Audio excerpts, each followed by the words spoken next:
हम यहाँ पर कंप्लीट सीआरपीसी को क्वेश्चन और आंसर के फॉर्म में कवर करेंगे, लेकिन हम बार बार क्वेश्चन या आंसर वर्ड का यूज़ नहीं करेंगे इरिटेशन से बचने के लिए और टाइम को भी बचाने के लिए। सो आपको मेरे टोन से समझ में आ जाएगा कौन सा क्वेश्चन है, कौन सा आंसर है। Okay, let's start. सीआरपीसी की इन्फोर्समेंट डेट क्या है? 1 अप्रैल 1974, यानी कि 1 अप्रैल 1974 से दंड प्रक्रिया संहिता प्रवृत्त हुई। सीआरपीसी 1973 का विस्तार क्षेत्र क्या है? तो ये संपूर्ण भारत पर है इसका विस्तार क्षेत्र। सीआरपीसी 1973 में कितने सेक्शंस हैं? 484 सेक्शंस हैं। सीआरपीसी 1973 की मुख्य विशेषता क्या है? न्यायपालिका को कार्यपालिका से अलग करना। सीआरपीसी के अंतर्गत जांच की जाती है मजिस्ट्रेट या न्यायालय द्वारा। निम्नलिखित कौन सी प्रक्रिया न्यायिक प्रक्रिया है? जांच या विचारण। अन्वेषण के अंतर्गत पुलिस अधिकारी द्वारा की जाने वाली सब कार्यवाहियाँ होती हैं साक्ष्य एकत्र करने के लिए। अन्वेषण के अंतर्गत जो भी पुलिस कार्यवाही करती है वो केवल साक्ष्य इकट्ठा करने के लिए करती है। कौन सा वाद त्रुटिपूर्ण अन्वेषण से संबंधित है? जाहिरा हबीबुल्ला शेख बनाम गुजरात राज्य का वाद। 2 वर्ष से अधिक के कारावास से दंडनीय अपराध का संबंध किससे है? वारंट मामले से। तो यानी कि 2 वर्ष से कम कारावास से दंडनीय जो मामले होंगे वो समन मामलों से संबंधित है। सीआरपीसी अमेंडमेंट एक्ट 2005 को राष्ट्रपति की अनुमति कब मिली? 23 जून 2005 को। सौदा अभिभाग यानी प्ली बार्गेनिंग का जो चैप्टर है वो सीआरपीसी में किस अधिनियम के द्वारा जोड़ा गया? सो ये CrPC criminal law amendment act 2005 के द्वारा जोड़ा गया सीआरपीसी में। नागालैंड राज्य को और जनजातीय क्षेत्रों को इस संहिता के कौन से उपबंध लागू होंगे?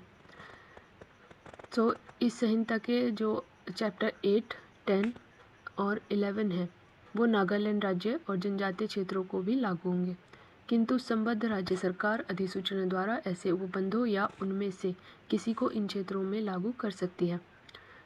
सीआरपीसी की किस धारा में जमानती अपराध को परिभाषित किया गया है? धारा 2A में, यानी धारा 2K में। जमानती अपराध क्या है? यह ऐसा अपराध है जो प्रथम अनुसूची में जमानती के रूप में दिखाया गया है या तत्समय प्रवृत्त किसी अन्य विधि द्वारा जमानती बताया गया है। जमानती और अजमानती अपराधों में क्या अंतर है? 3 वर्ष से कम अवधि के कारावास से दंडनीय अपराध जमानती और उससे अधिक अवधि यानी 3 वर्ष से अधिक समय के कारावास से दंडनीय अपराध अजमानती कहलाते हैं। असंज्ञेय अपराध और असंज्ञेय मामला दंड प्रक्रिया संहिता की किस धारा में बताया गया है? तो ये धारा 2 में बताया गया है।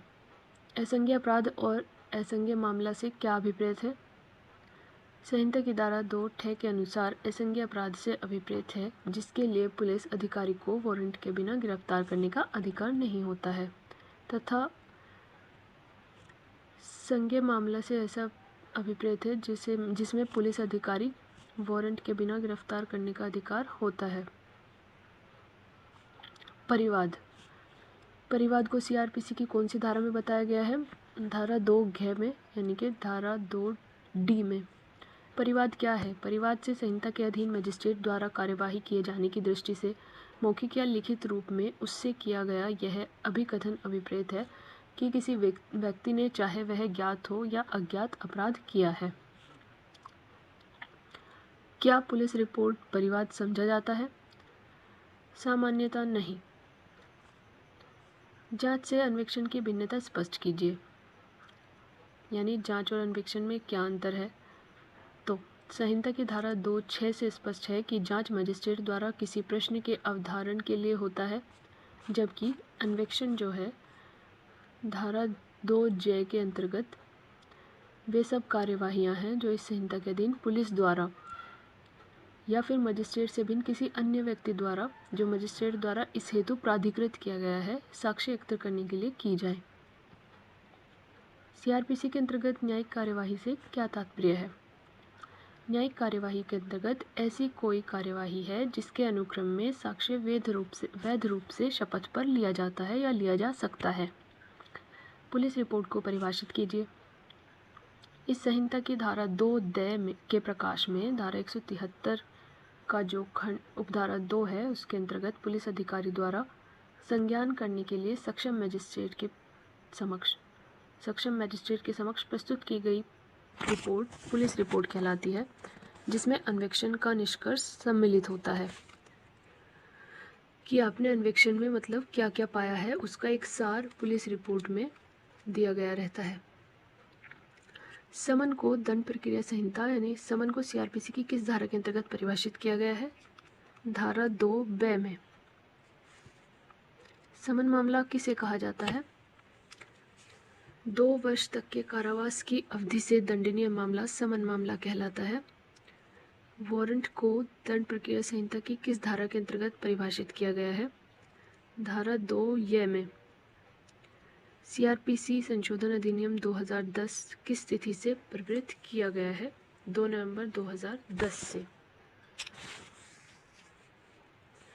ये जो आपको इम्पोर्टेंट धाराएं बताई हैं, धारा 2 की जो धाराएं बताई हैं जैसे ये, तो इनको आप एक बार डायरेक्ट से देख लीजिएगा कि इनको इंग्लिश में क्या बोलते हैं। दोनों हिंदी और इंग्लिश दोनों में ही पता होना चाहिए। सो अभी ये हम नेक्स्ट चैप्टर के इम्पोर्टेंट क्वेश्चंस पर आ जाते हैं। दंड न्यायालय और कार्यालयों का गठन यानी constitution of criminal courts and offices. CrPC में वर्गीकृत कौन एक सही न्यायालय है? ये है सत्र न्यायालय, जो कि धारा 6 में दिया गया है।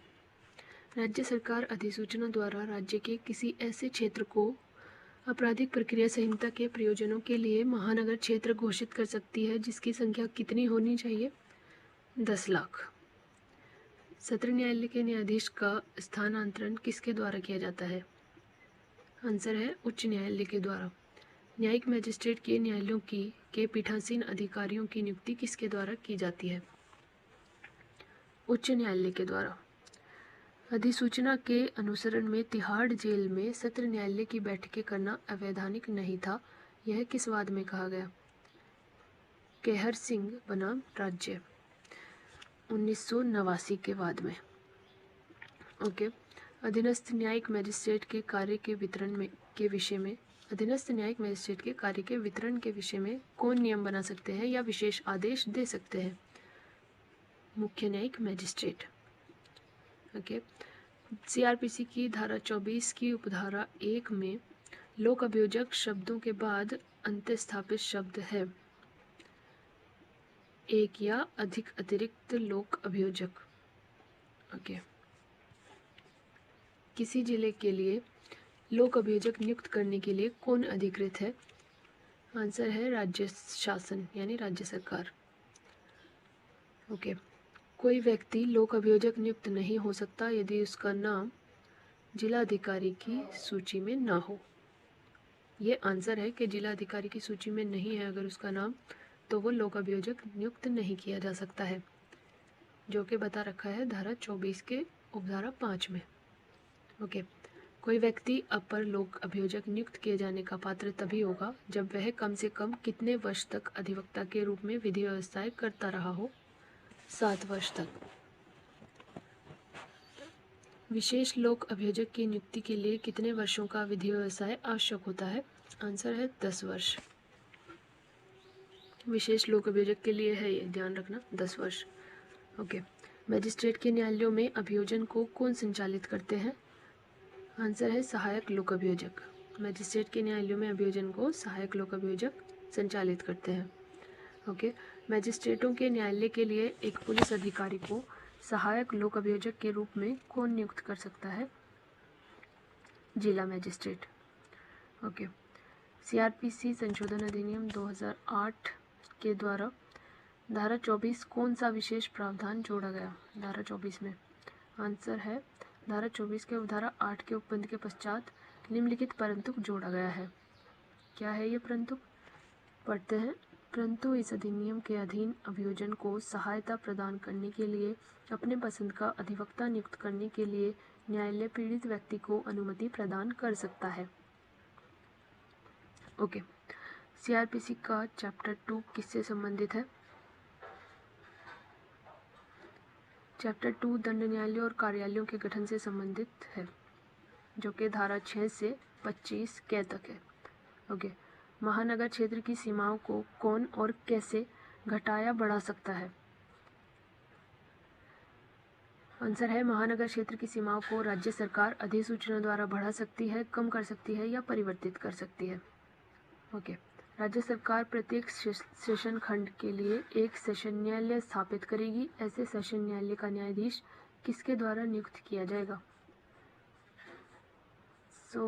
आंसर है संहिता की धारा 9 के अनुसार ऐसे सेशन न्यायालयों में का न्यायाधीश उच्च न्यायालय द्वारा नियुक्त किया जाएगा। ओके। प्रत्येक जिले में न्यायिक मजिस्ट्रेटों के कितने न्यायालय हो सकते हैं? संहिता की धारा 11 के अनुसार प्रत्येक जिले में प्रथम वर्ग और द्वितीय वर्ग मजिस्ट्रेटों के इतने न्यायालय हो सकते हैं जितने और जो भी राज्य सरकार उच्च न्यायालय के परामर्श से अधिसूचना द्वारा विनिर्दिष्ट करे। ओके। ऐसे प्रत्येक जिले जो महानगर क्षेत्र नहीं है में मुख्य न्यायिक मजिस्ट्रेट की नियुक्ति किस प्रकार होती है? आंसर, उच्च न्यायालय ऐसे प्रत्येक जिले में एक प्रथम वर्ग न्यायिक मजिस्ट्रेट को मुख्य न्यायिक मजिस्ट्रेट नियुक्त करेगा। ओके। विशेष न्यायिक मजिस्ट्रेट की नियुक्ति संहिता की किस धारा के अंतर्गत निर्धारित है और उनकी नियुक्ति कौन करता है? इन न्यायाधीशों की नियुक्ति उच्च न्यायालय केंद्र सरकार के या राज्य सरकार के अनुरोध पर धारा 12 के अनुसार करती है। ओके। विशेष न्यायिक मजिस्ट्रेट की नियुक्ति किन मामलों के संबंध में होती है? विशेष मामलों या फिर विशेष वर्ग के मामलों के संबंध में होती है। ओके। धारा 13 के अंतर्गत विशेष न्यायिक मजिस्ट्रेट की नियुक्ति कितनी अवधि के लिए होती है? आंसर, 1 वर्ष से अनधिक अवधि के लिए, यानी कि 1 वर्ष से कम की अवधि के लिए या 1 वर्ष तक की अवधि के लिए होती है। ओके। उच्च न्यायालय के नियंत्रण के अधीन रहते हुए कौन मजिस्ट्रेट समय समय पर उन क्षेत्रों की स्थानीय परिसीमा परिनिश्चित कर सकता है जिनके अंतर्गत धारा 13 या 11 के अंतर्गत नियुक्त मजिस्ट्रेट अपनी शक्तियों का प्रयोग कर सके? क्वेश्चन बड़ा है, एक बार दोबारा से पढ़ते हैं। उच्च न्यायालय के नियंत्रण के अधीन रहते हुए कौन मजिस्ट्रेट समय समय पर उन क्षेत्रों की स्थानीय परिसीमा परिनिश्चित कर सकता है जिनके अंतर्गत धारा 13 या 11 के अंतर्गत नियुक्त मजिस्ट्रेट अपनी शक्तियों का प्रयोग कर सकेंगे? आंसर है मुख्य न्यायिक मजिस्ट्रेट धारा 14 में। ओके। महानगर क्षेत्र में महानगर मजिस्ट्रेटों के न्यायालय राज्य सरकार किसके परामर्श से स्थापित करती है? उच्च न्यायालय के परामर्श से, धारा 16। ओके। विशेष महानगर मजिस्ट्रेट की नियुक्ति कौन करता है और कब? आंसर है इनकी नियुक्ति उच्च न्यायालय द्वारा केंद्रीय या राज्य सरकार द्वारा अनुरोध किए जाने पर की जाती है। ओके। विशेष महानगर मजिस्ट्रेट कितनी अवधि के लिए नियुक्त किए जाएंगे? संहिता की धारा 18 के अनुसार नियुक्त किए गए विशेष महानगर मजिस्ट्रेट की नियुक्ति एक समय में 1 वर्ष से अनधिक समय के लिए होगी, यानी कि 1 वर्ष तक के समय के लिए ही होती है उसकी नियुक्ति एक बार में। ओके। मुख्य महानगर मजिस्ट्रेट और प्रत्येक अपर मुख्य महानगर मजिस्ट्रेट किसके अधीनस्थ होंगे, यानी किसके सबऑर्डिनेट होंगे? तो आंसर है मुख्य महानगर मजिस्ट्रेट और अपर मुख्य महानगर मजिस्ट्रेट सेशन न्यायाधीश के अधीनस्थ होंगे, यानी सेशन कोर्ट के सबऑर्डिनेट होते हैं मुख्य महानगर मजिस्ट्रेट और अपर मुख्य महानगर मजिस्ट्रेट, यानी कि चीफ मेट्रोपॉलिटन मजिस्ट्रेट बोलते हैं इसको इंग्लिश में। संहिता की किस धारा के अंतर्गत राज्य सरकार को प्रत्येक जिले और महानगर क्षेत्र में कार्यपालक मजिस्ट्रेट और उनमें से एक को जिला मजिस्ट्रेट नियुक्त करने की शक्तियां प्राप्त है? राज्य सरकार को पूछा है कि राज्य सरकार को किस धारा में प्रत्येक जिले और महानगर क्षेत्र में कार्यपालक मजिस्ट्रेट और उनमें से एक को जिला मजिस्ट्रेट नियुक्त करने की शक्तियां प्राप्त हैं? ये धारा 20 में है। आंसर है धारा 20 के अंतर्गत। ओके। संहिता में लोक अभियोजक से संबंधित उपबंध कब योजित किया गया? आंसर है CRPC अमेंडमेंट एक्ट 1978 में किया गया। ओके। संहिता की किस धारा में लोक अभियोजक की नियुक्ति से संबंधित उपबंध है? लोक अभियोजक की नियुक्ति, तो यह है धारा 24 में। ओके। लोक अभियोजकों की नियुक्ति कौन और किस लिए करता है? आंसर है इनकी नियुक्ति केंद्र सरकार या राज्य उस उच्च न्यायालय के परामर्श से किसी उच्च न्यायालय में करती है जो किसी अभियोजन में अपील या अन्य कार्यवाही में राज्य या केंद्र सरकार की ओर से संचालन करते हैं। ओके, संहिता की किस धारा के अंतर्गत विशेष लोक अभियोजक की नियुक्ति की व्यवस्था है? आंसर है धारा 24 के खंड 8 में। ओके, केंद्रीय या राज्य सरकार किसी अधिवक्ता को किसी मामले या वर्ग के मामलों के प्रयोजनों हेतु विशेष लोक अभियोजक नियुक्त कर सकती है, परंतु कब? आंसर है जबकि ऐसे अधिवक्ता ने कम से कम 10 वर्ष तक विधि व्यवसाय लगातार किया हो, जैसे कि हमने पीछे पढ़ा था। सहायक लोक अभियोजक की नियुक्ति से संबंधित उपबंध सीआरपीसी में की किस धारा में है? तो सहायक लोक अभियोजक से संबंधित उपबंध है सीआरपीसी की धारा 25 में। सहायक लोक अभियोजकों की नियुक्ति कौन और किस लिए करता है? इनकी नियुक्ति राज्य सरकार मजिस्ट्रेटों के न्यायालयों में अभियोजनों का संचालन करने के लिए करती है। ओके, मजिस्ट्रेटों के न्यायालयों में किसी मामले या किसी वर्ग के मामले का संचालन करने के प्रयोजन के लिए एक या अधिक सहायक लोक अभियोजक की नियुक्ति कौन कर सकता है?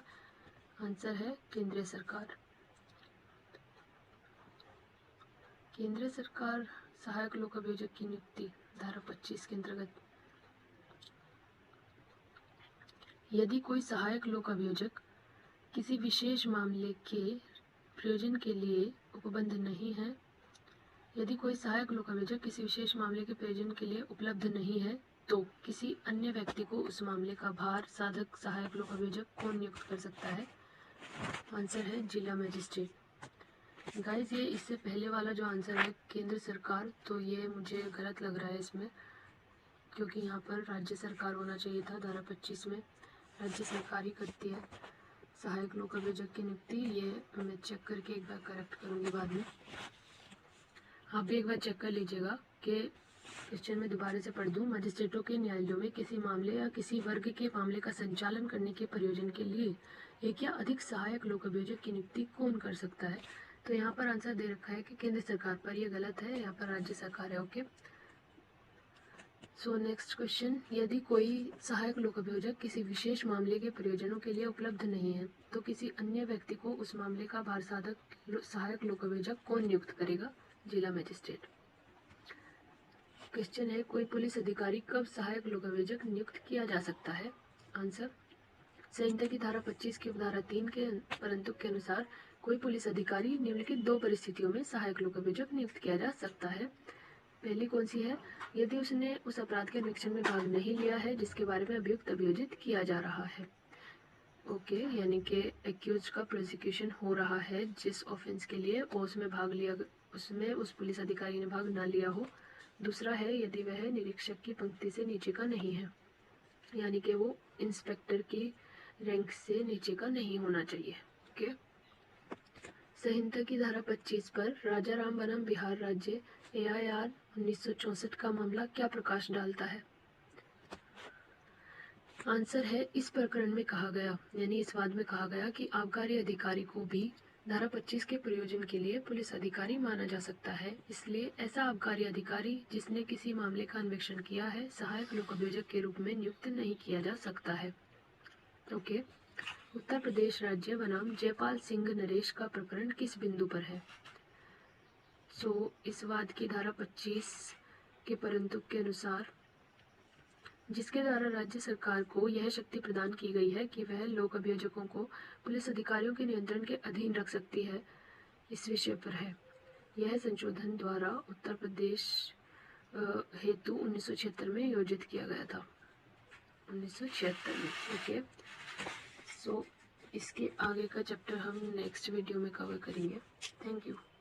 और हाँ, अगर आपको ये हेल्पफुल लगे तो आप कमेंट में ज़रूर बताइएगा, हम ये सीरीज़ पूरी कंटिन्यू रखेंगे।